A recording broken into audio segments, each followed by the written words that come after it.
Question d'oxyde de Babylone. Un mot sur le projet Hercule, Monsieur le Président. Les syndicats aux mains de l'UE vont-ils sauver EDF? Merci. Oxyde de Babylone. J'aime bien, ça c'est quand même quelque chose qui est drôle dans le monde d'aujourd'hui, que j'aime bien dans le monde d'aujourd'hui, c'est qu'il y a vraiment des moments de rigolade. Y compris sur Twitter, il y a des trucs très très drôles.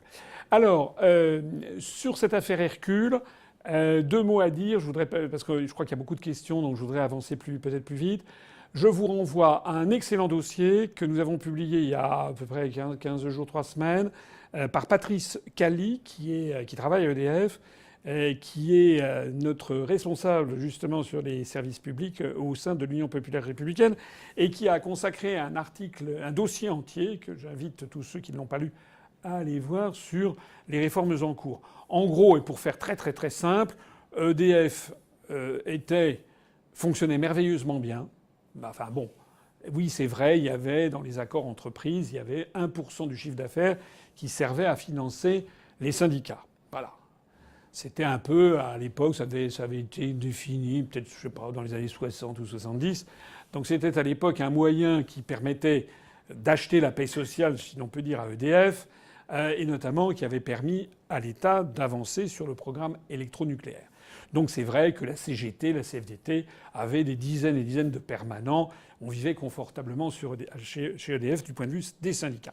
Cela étant, c'est un détail polémique, j'allais dire, parce que la réalité, c'est que sous la présidence de Marcel Boiteux qui, contrairement à ce que son patronyme pourrait laisser penser, était un homme qui se donnait parfaitement droit et qui était un très brillant esprit. Enfin, pour moi, c'est la quintessence de l'ingénieur français, du très brillant polytechnicien du corps des mines, je crois, ou du corps des ponts. Vraiment, c'était quelqu'un qui a mené EDF d'une façon extraordinaire. Parce qu'il avait compris que ce métier est un métier qui n'est pas comme les autres, c'est un métier où l'on fait des investissements pour 50 ans. Et donc, on doit avoir les reins solides pour consacrer des investissements qui coûtent des dizaines et des dizaines de milliards sur 50 ans. Et qui a les reins solides pour ça, sans demander de retour de profit à court terme ou même à moyen terme? Il n'y a que l'État qui peut le faire. Et donc Marcel Boiteux, c'est pas lui qui avait nationalisé EDF, GDF, ça avait été fait par De Gaulle en 1946 à la Libération, mais il a été une figure allégorique du triomphe de EDF. Il y avait même une blague qui circulait dans les années 70 qui disait que EDF était la seule entreprise soviétique au monde qui fonctionnait parfaitement. Bon, parce que évidemment il y avait des problèmes en URSS, alors qu'EDF vraiment a été une success story, comme on dirait maintenant. Je rappelle que nous avions quasiment un des premiers, sinon le premier électricien mondial, la première filière électronucléaire mondiale, ce qui nous a rapporté des milliards et des milliards dans notre balance commerciale quand on a vendu ça. Moi, je me rappelle, j'avais participé à des négociations en Chine pour la centrale nucléaire de Daya Bay. La France était au top niveau, avec Framatome notamment, au top niveau de la construction de centrales nucléaires. Ça rapportait énormément d'argent et ça créait des emplois par milliers, dizaines et dizaines de milliers en France. Voilà.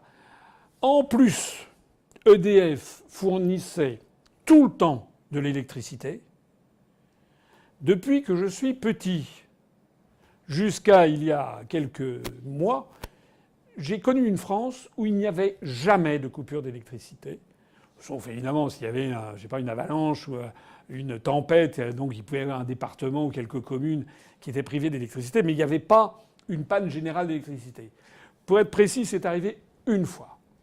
Une seule fois, je me rappelle, j'étais étudiant à HEC, je crois de mémoire, c'était à l'hiver, c'était le 3e lundi, parce que c'était un moment d'heure de pointe dans la consommation d'électricité en France, c'est les lundis du mois de janvier. Je crois que c'était le 3e lundi de 1978. Il faudrait le vérifier, mais je crois que c'était ça. Et là, il y a eu un incident général et tout le réseau électrique français est tombé par terre. Voilà, il a fallu plusieurs heures pour le remettre sur pied. C'est la seule fois que j'ai vu ça. J'ai 63 ans.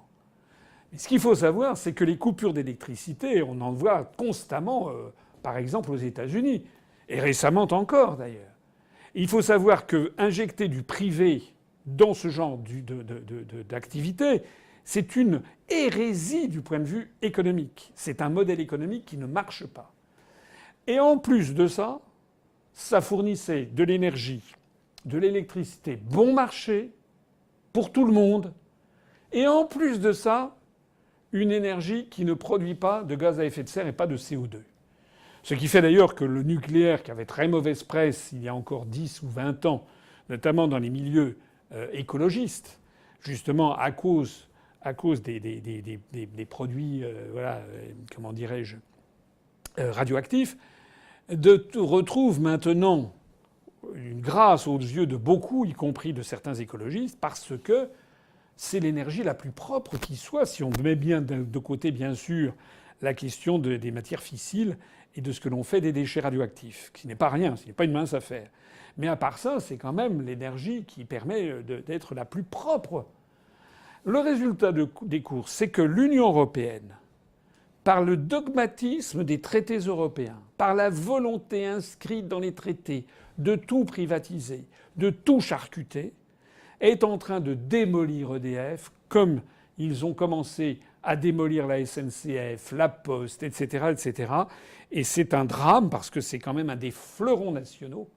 C'est une pépite, une pépinière également de technologie, de haute technologie, qui est en train d'être détruite. Alors le fameux projet Hercule consiste à séparer les activités qui sont rentables et qui seraient bien entendu données à des entreprises privées, des activités non rentables, là, que l'on donnerait à l'État, pour ensuite d'ailleurs dire aux Français, vous voyez, dès que l'État gère quelque chose, il le fait mal puisqu'il est en déficit. C'est une tradition, c'est un procédé habituel. Donc il faut absolument et fermement s'opposer à ça. Normalement, si la France était la France, si le président de la République était le président de la République, voilà, si M. Macron était un chef d'État, j'ai envie de reprendre la formule de De Gaulle, vous savez, quand il caricaturait le dernier président de la Troisième République, Albert Lebrun, quand il avait dit, au fond, pour qu'il fût un chef d'État, il ne lui avait manqué que deux choses, qu'il fût un chef et qu'il y eût un État. M. Macron a montré ô combien qu'il n'est pas un chef, et malheureusement la France n'est plus vraiment un État, puisque nous sommes pieds et poings liés devant cette construction européenne. Donc s'il y avait en France un vrai chef d'État, et ne doutez pas que si nous arrivons au pouvoir, c'est parmi les premières choses que l'on fera, c'est celle-là. Le rôle d'un chef d'État, c'est de rétablir les services publics à la française, et notamment de donner un coup d'arrêt immédiat aux réformes de EDF. Et si ça plaît pas aux autres, eh ben qu'ils pleurent. Voilà, de toute façon, nous on veut sortir de l'Union européenne, qui nous coûte par ailleurs des dizaines de milliards d'euros. Je terminerai ce propos parce que je voudrais citer quelqu'un que je connais, qui est quelqu'un pour qui j'ai beaucoup d'admiration intellectuelle, qui est Jean-Bernard Lévy, qui est actuellement le président d'EDF. Il se trouve que je le connais puisqu'il était mon directeur de cabinet quand j'étais au cabinet de Gérard Longuet, le ministre de l'Industrie et du Commerce extérieur et des Télécommunications. C'était donc en 1993 sous le gouvernement Balladur. Donc j'ai bien connu Jean-Bernard Lévy, qui est lui aussi un produit des écoles d'ingénieurs, c'est un polytechnicien émérite, sorti lui aussi dans les grands corps, dans la botte. Eh bien, Jean-Bernard Lévy, maintenant, est à la tête d'EDF, et je sais que c'est quelqu'un qui connaît merveilleusement bien ses dossiers, qui est très précis et qui n'aime pas la politique, qui ne s'exprime toujours que très rarement. J'ai été assez surpris et, à vrai dire, enchanté de voir qu'il y a quelques jours, il a mis les pieds dans le plat, je crois que ça a été rapporté par les Échos, en disant que la Commission européenne voulait en fait la destruction d'EDF.